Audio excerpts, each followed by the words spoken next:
get the absolute pleasure and honor of introducing our top diva for the weekend. And I'm doing my best to not make her nervous, but I'm going to try not to. Because Georgia, I first saw Georgia in New Orleans, right? You were in New Orleans. And I was like, ooh. I didn't have a girlfriend. I was single. I'm like, ooh. And then I met Georgia. She wasn't, I know. Damn it, Bonnie.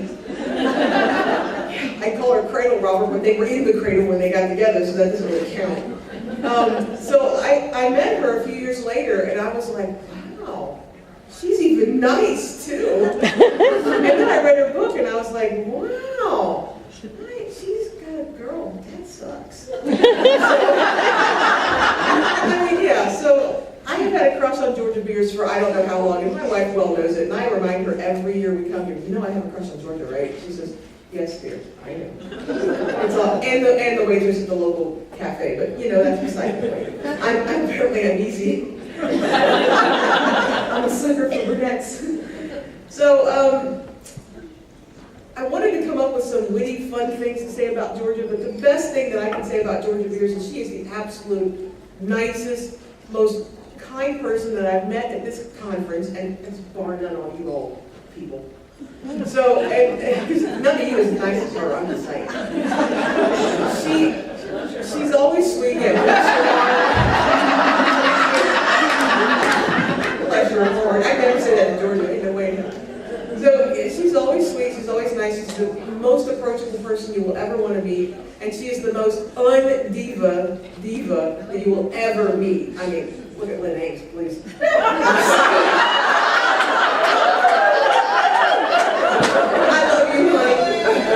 you pay her to do that? Oh yeah, I got the money in my wallet. Bonnie, not Georgia. Georgia is so unassuming, she would never even think to do that. Bonnie, on the other hand, it's like, hey, Patty. So anyway, there's all kinds of wonderful, witty things that I could probably come up with to say about Georgia Beers, but the most important thing is that she's here. She's a wonderfully talented woman. All I can say is thank God that she managed to start writing again, because we were worried there. You guys remember there was a little period when we didn't have any Georgia, and we were like, what the hell, where did she go? Then she started writing again, and lo and behold, this Lambda Award winner, this Goldie Award winner came back into the fold. And isn't it lovely? Isn't it wonderful?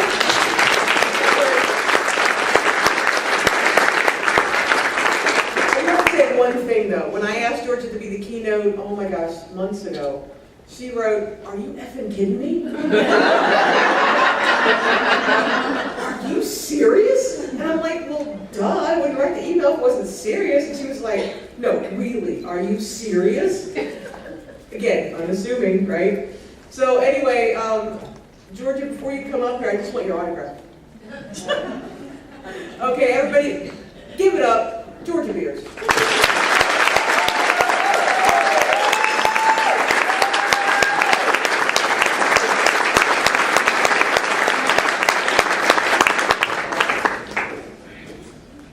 Erase this a little bit.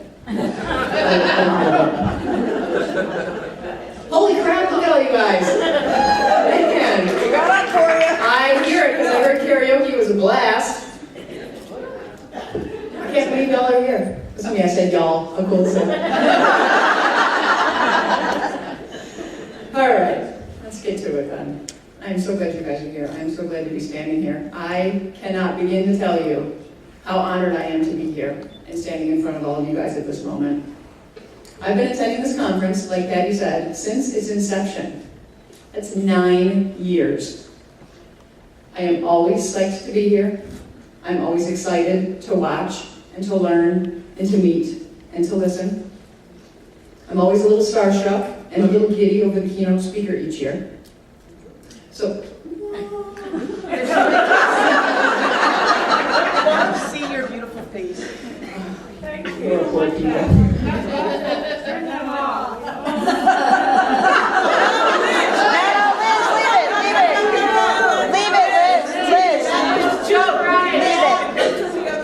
Leave it.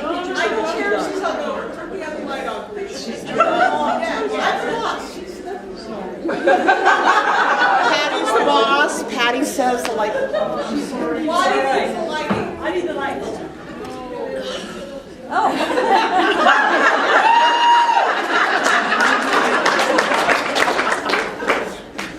No problem.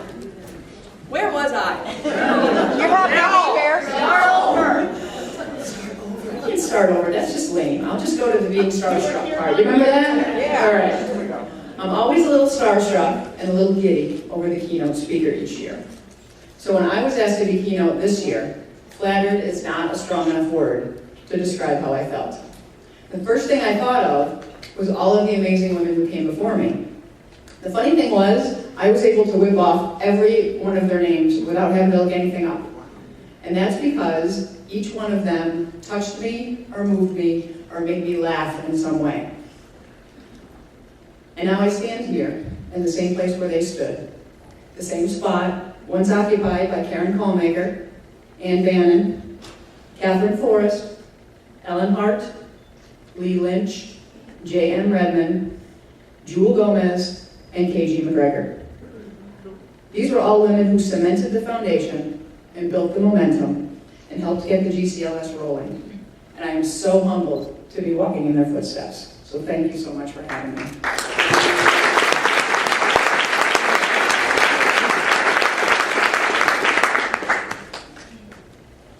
My Carson tape sip of water. All right, when I started working on this speech, I racked my brains to try to find just the right way to tie it to the theme of romance is the heart of Texas. I mean, come on, I'm a romance writer. This should be easy peasy, right? I came up with ideas, and then I tossed them. I actually wrote an entire speech, and then I decided it wasn't what I was going for, and I tossed that. It took a while, but it finally hit me, and it's pretty simple. Life is romance. The GCLS is romance. You and me, us, this is a big romance. Yes. As I said, thank you. As I said, my first GCLS conference was the first GCLS conference. In 2004, in New Orleans, in the summer. Believe me when I tell you, it was friggin' hot. It was hot, and it was sticky, and I'm pretty sure that I sweat the entire time. And now here we are, in the middle of Texas, at the end of June. I think it's going to be 101 today. So it's nice to see that some things never change. We're all hot. This is true, in more ways than one. In 2004, I had 2 books out, but I was greener than green, and I had never been to such a thing as a writing conference. I was ridiculously excited. This was an entire conference devoted to the celebration and the recognition of lesbian literature, and it was the only gathering of its kind as far as I knew, so I was woozy with anticipation. I signed up for every workshop and every talk and every panel I could fit into my schedule, and I wandered around like a kid at Disneyland for the first time, in awe of everything and everybody around me. Now, those of you who know me know that I hate small talk, mostly because I suck at it. I'm a people watcher, and I did a lot of that. I can still see that big atrium off the lobby, the sunlight streaming in through those skylights and the high ceilings, the round tables laid out for anybody to take a seat if they needed to. So I sat at one of those round tables and I soaked it all in. Lesbians everywhere. Lesbian writers everywhere. I met my publisher, Kathy, face to face for the first time, because up until then, all of our communication had been via email. I met women who were celebrities to me. I met Karen freaking Callmaker. Karen freaking Callmaker, the woman who wrote Wild Things and Touchwood and Painted Moon and all those other novels that were sitting dog-eared on my shelf at home. She was the keynote speaker that year, and I felt like I was the naive lesbian kid meeting Wonder Woman for the first time. I was totally starstruck. And you know what else? She was nice, and she was humble, and she was real. And I spent some time at the pool with her just talking. And we talked about our favorite books, and when I mentioned Curious Wine, she told me that she knew Catherine Forrest, and that Catherine was so kind and wonderful, and that often she had to be reminded that she was a lesbian icon, that lesbians looked up to her. And I very distinctly remember telling Karen that she filled those same shoes for me, and for lesbian readers like me. It was a totally surreal moment that I will never, ever forget. GCLS gave me that. Through various conferences along the way, I met amazing women who have become my friends. Paige McGregor was quiet, kind of stoic the first time I met her. Sort of regal, a little bit untouchable, kind of like a movie star. Now I know better. Lois Glenn, our illustrious auctioneer, was shy, almost uncomfortable when I first met her. Now she is one of my very favorite GCLS fixtures every year. I hear you giggling, Lois. Lori Lake. What? Yeah. Lori Lake was a lot like me when we first met. She was new to the game, but she was eager to learn and grow in her craft. And now she writes, and she teaches, and she MCs, and she organizes, and she is one of the most sought-after faces at this conference because she has so much she wants to give to others. I've seen so many women here change and grow and improve and become teachers to the next generation of great lesbian writers, and every year I am proud and I am amazed. And now here I am, standing at this podium, looking out over this sea of faces. Some of you I've seen many, many times. Some of you I know very well. Some of you are completely new to me. And you're new to this gathering. And you know what? I want to have a little romance with you guys, okay? Let's consider this our meet cute. You guys know what a meet cute is? It's a phrase that they generally use in screenwriting, and it describes a situation in which a future romantic couple meets for the first time in a way that's considered adorable or entertaining or amusing. And since every one of us in this room is at least a little bit adorable or entertaining or amusing, this will be our meet cute, because that's how all romances begin. Romance. It's a funny word, isn't it? It has about 10 different definitions, according to Webster's Dictionary. Carson Tate stole 3 of them from me yesterday, but not my favorites. So first, a fictitious tale of wonderful and extraordinary events characterized by a non-realistic and idealizing use of the imagination, which is kind of a backhanded compliment, really. Second, a love affair. I like that one. Simple and to the point. I mean, come on, who doesn't love a little romance, right? Even the hardest of us, even those of us with the toughest skins, still like a little bit of romance. But take a look at today's world. All the violence, all the cruelty, what is going on? We have people shooting up schools. We have men holding women captive for years on end. We have women stabbing their boyfriends in the bathroom and then shooting them just to be sure they're dead. What is happening? Where has the romance gone? Romance used to be huge. Huge. Think about the old movies. Gone with the Wind, Casablanca, My Fair Lady, The Sound of Music. Think about the books. You couldn't throw a stone in a library or a bookstore in the 80s without hitting something by Danielle Steele. What happened? Where did it all go? I don't know when it started, but it seems romance became a dirty word of sorts, somewhere along the line.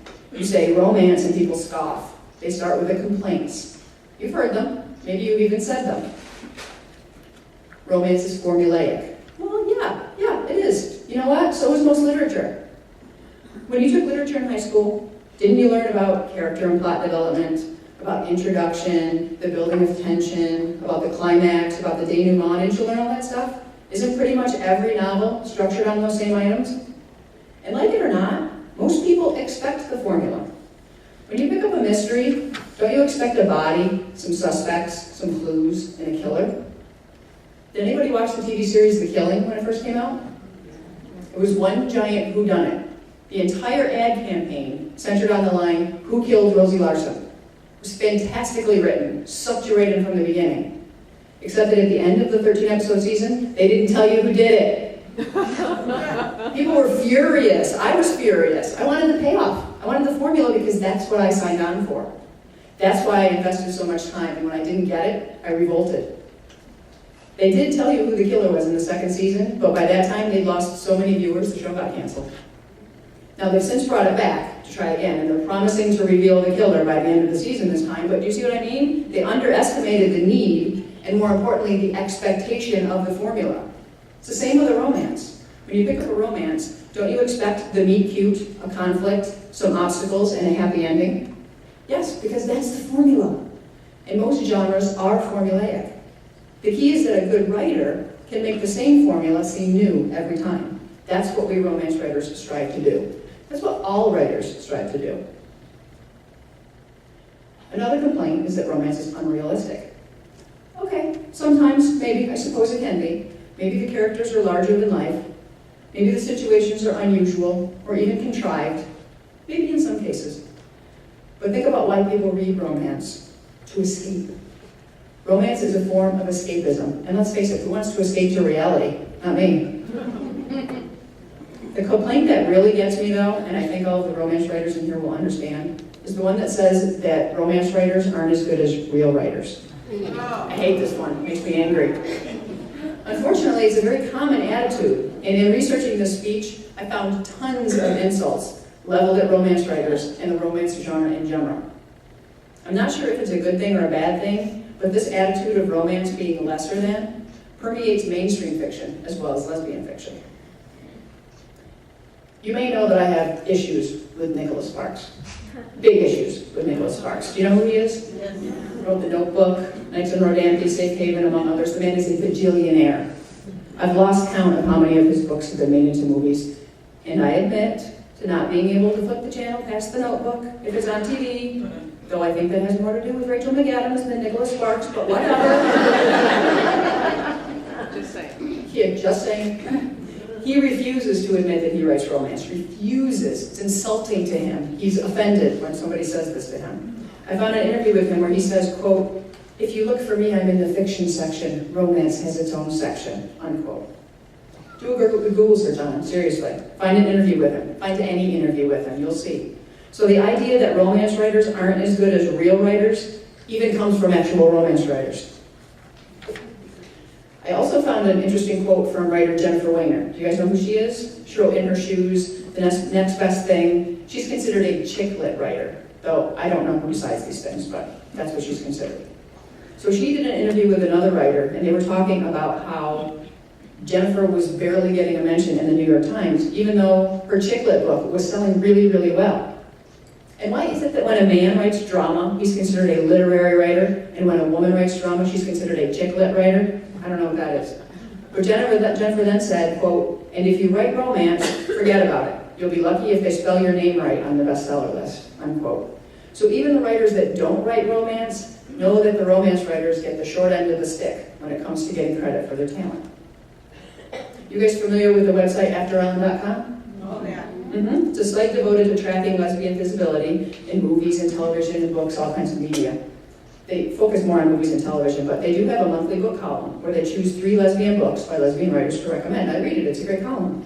Except I followed that site for years and I don't know that they have ever recommended a romance novel. They don't even seem to touch on them very often. And that's our own community. Even our own community sometimes overlooks us. So to make myself feel better, I did some more research. Because I was curious about the numbers. I know that way more people read romance than admit that they read romance. Frankly, that's one of the things that's so awesome about the lesbian literature community. Most of you guys who read romance and love it aren't afraid to say so. As a romance writer, I thank you for that. Now, I also know that there are some of you who read it but won't fess up. So, come on, it's time to come out of the romance closet, people. It's okay. It's okay. So numbers. I found some really interesting, enlightening stuff from the Business of Consumer Book Publishing earlier this year. So first of all, in 2012, romance was the top performing category on the bestseller lists. So we're talking about the New York Times bestseller list, the USA Today bestseller list, and the Publishers Weekly bestseller list. Like 3 biggies. Top performing category, which is pretty impressive. So listen to this. In 2012, the science fiction genre generated $590 million. Okay? Mystery generated $728 million. Romance, $1.438 billion. Give it up, romance writers, come on. So romance outsells all other genres, which means that romance writers like Nora Roberts and Debbie McComber, who are supposedly not as good as real writers, I'm hoping are laughing all the way to the bank. I don't know if romance is making a comeback, or if this is how it's always been, but I have hope. One of the biggest movies last year was a romance. Any guesses? Carlene, where are you? Hi, what? Never mind, I got it. Silver Linings Playbook. Yep, Silver Linings Playbook, if you break it down, follows a romance formula. Interesting, I am on the programming committee at home for our LGBT film festival. So I basically help screen the incoming LGBT films and help to decide what ones are going to go into the festival. It's interesting because many of my fellow programmers are edgy and artsy and young film students, and they tend to like the edgy and the artsy films, and they scoff at the romances. But guess which ones always sell out? Guess which ones you need to get to early or you won't get a seat? Guess which ones the women always like the most, without fail? The romances, always. Now another question that comes to mind for me, what has technology done to romance? On the one hand, it brings people together. Many of you wouldn't be here if it weren't for the internet. Many of you wouldn't have met your friends, your publisher, your partner, if it weren't for the internet. I would not be standing here if it weren't for the internet. All true. But technology has also created this force field of smartphones and computer screens and keyboards that take the place of face-to-face meetings.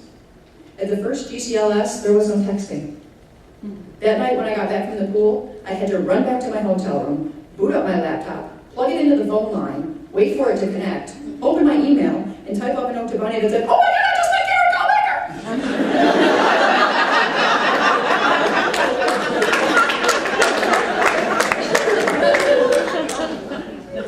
During that conference, we actually had to talk to each other, and God forbid, look at each other, like make eye contact. The truth is, we don't do that very much anymore. We don't do it often. I worry about this up-and-coming generation. I have an 18-year-old niece at home. She's about to go off to college.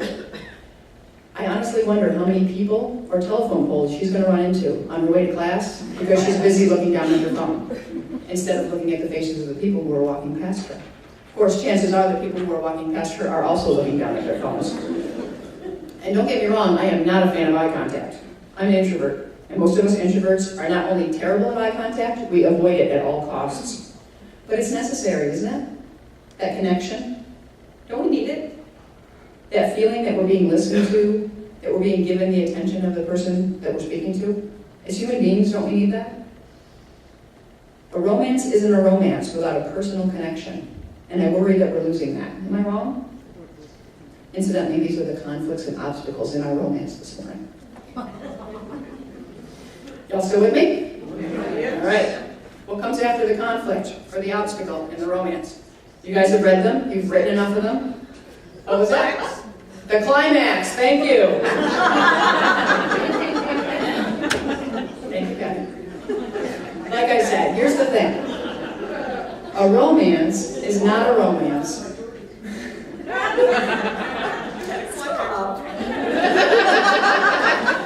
A romance isn't a romance without a personal connection. It just does not happen. Even if you're on Match.com or you're in a chat room or wherever you might meet somebody online today, even if you're sure that you have fallen head over heels for those words on the screen, the deal isn't quite sealed until you meet face to face, right? You have to have that personal connection to solidify your romance. It doesn't work if you don't. This conference, it's that meeting. It's that connection. It's a romance between readers and writers, between writers and publishers, between publishers and customers, and everybody in between. And don't forget, all the writers here are also readers. I'm just like you. I chased down Melissa Braden yesterday and had her sign my copy of her newest book. I have to catch up with V.L. Miller later and see what her next novel's due out. I know that she's writing one because I follow her on Facebook. I'm a fan too, just like you guys. And this conference isn't just for me as a writer. It's my chance to connect with the people who write the books that I love. Bottom line is this: we are not working against each other. We work better together. And believe me, I've been around the block more than once. I know these things. We work better together. We are not competitors.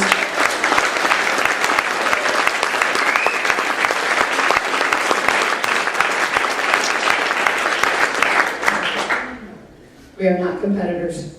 What we are, we're kindred spirits, brought together once a year by the one thing that we all have in common: a love of words and books and compelling, amazing stories about women like us.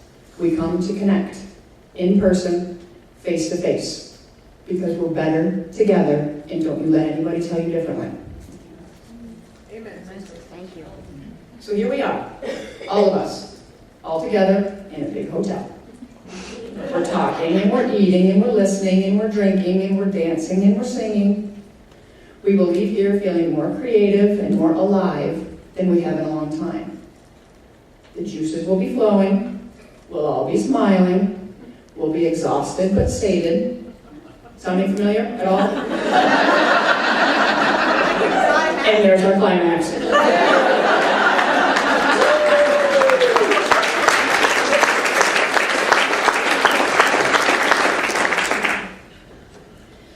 The GCLS has changed my life.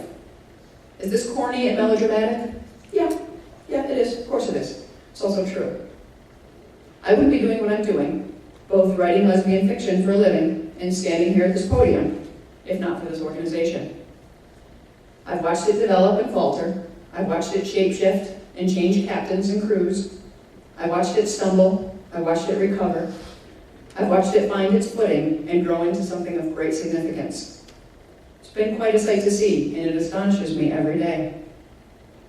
I'm one of the quiet ones. I don't set up committees. I don't vocalize my ideas to the board. I renew my membership, and I sit back, and I watch, and my heart swells with pride. So if I leave you with one thing today, it's the fact that I am a product of this organization. I am a product of the GCLS. As far as I know, this is the only organization of its kind. And the women I named at the beginning of this talk, they were already on their paths at the time that they spoke to us. But me, my path was lit by the GCLS, and I will be forever grateful. For you newbies, first of all, somebody's calling. You newbies, I hope you are all having a terrific time. Are you? Yes. Good, because my next line says, in fact, I know you are, so. I have friends from home who are here for the first time, and I envy them this first conference. Soak it in, because you will never forget your first. I know that you've learned tons of stuff from writers you admire. I bet some of you had some incredible pitch sessions with publishers. Many of you may be well on your way to fulfilling your dream of writing lesbian fiction, just like I was once upon a time. My advice to you is this. This is not a one-night stand. It's not over. Don't walk away. Stay in touch. Keep coming back. Stay in contact with the people you've met here, because many of them will be your friends for life. This is not a one-night stand. This is the real thing. This is, hopefully, forever. So each year, we will reconvene. We'll come back together in a new city. Maybe not always one that's hot and sticky, but a girl can dream. And we'll talk, and we'll catch up, and we'll teach, and we'll drink, and we'll dance, and we'll learn. We'll put aside our computers, at least for a little while, and we'll be face to face. And we'll look each other in the eye, and we'll touch, and we'll shake hands, and we'll kiss, and we'll feel better. Once a year, we'll have that giant collective climax together. After all, we are lesbians. Once a year should be enough.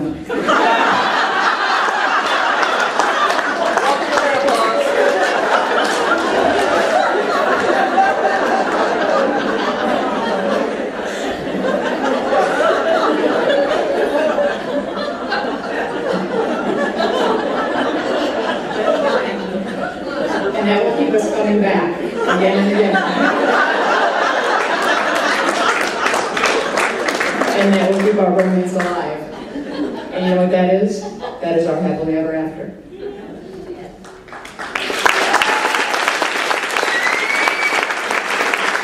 Before we go, our story has an epilogue, so bear with me. I love epilogues. It's going to take me a second to get it set up, but let me give you a little intro first. Before you go, our story has an epilogue. I wanted to try to give some more help to the aspiring writers here this year. So I tried to decide what question people ask me the most with regard to my writing. And more often than not, they want to know about my method. How do I write? What does a typical day look like for me? Obviously, everybody's different. Every writer works in whatever way is best for her. Some writers go on binges and they write nonstop for hours. Some writers work hard and then count their number of words for the day and post them on Facebook. Which doesn't make the rest of us feel like catastrophic failures at all, Carson takes, so don't worry about it.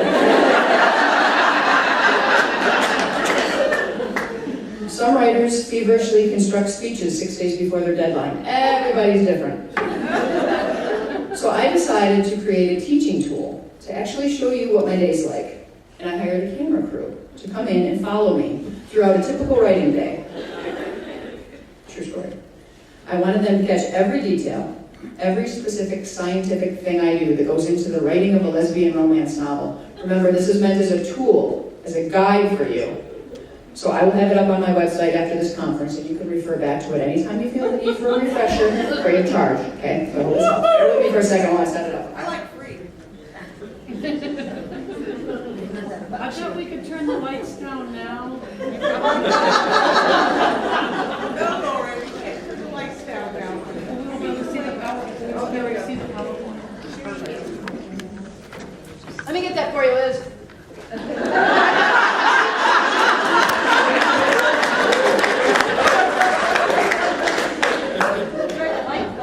Microphone, thank you, Steph. All right.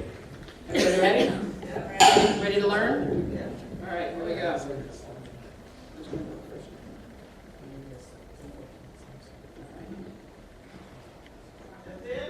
That's it.